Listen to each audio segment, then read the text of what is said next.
Pomohlo ti to? Nikdy nenech svoje emoce, aby kontrolovaly tebe. Ty musíš kontrolovat svoje emoce. Jo, to se mi moc nedaří poslední dobou. To vidím. Ale skutečná otázka zní, jestli je k tomu fakt důvod. Jo, já selhal jsem prostě, mělo to být celý jinak. Mělo. Ty nejsi scénárista, abys jako si lajnoval životní pasáže. Třeba to mělo být právě přesně tak, jak se to stalo. Mělo to tak být, to tě jako stačí, to je tvoje útěcha. To není útěcha, to je přijetí. Je rozdíl mezi tím, co chceš a co je.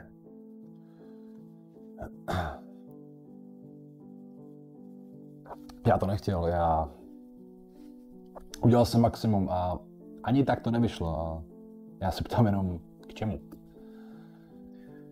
K růstu, k poznání, abys věděl, co jsi za člověka, když všechno nejde právě podle tvýho plánu.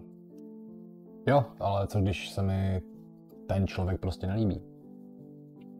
A třeba máš svoji pozici tak moc spjatou se svou osobou, že jakmile ztratíš tu pozici, tak ztrácíš sebe sama.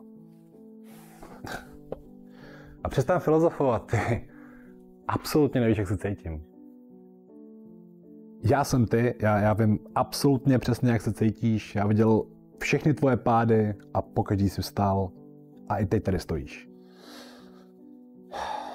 Jo, ale teď se cítím prázdnej, je to takový zklamání v sebe samotném, ale i v ostatních. To je fáze, to k tomu patří, to není konečný stav. Až to necháš projít skrz, až to vstřebáš, tak získáš něco pevnějšího, určitou formu klidu, která nekolísá bez ohledu na výsledek.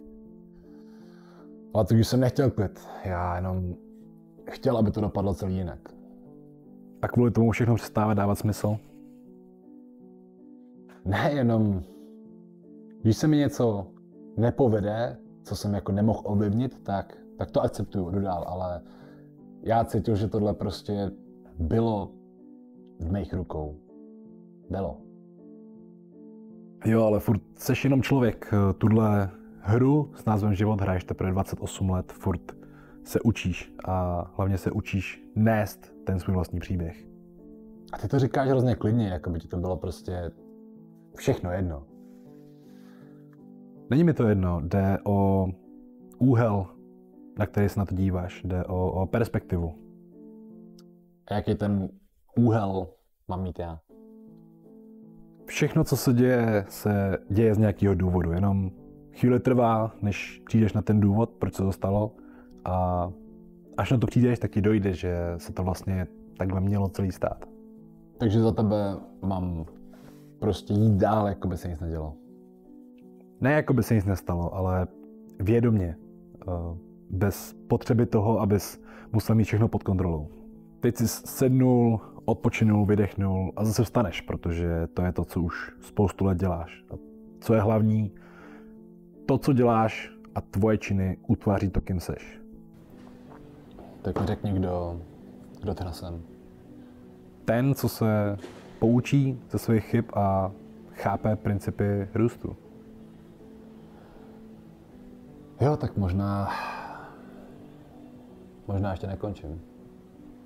A možná právě teprve začínáš.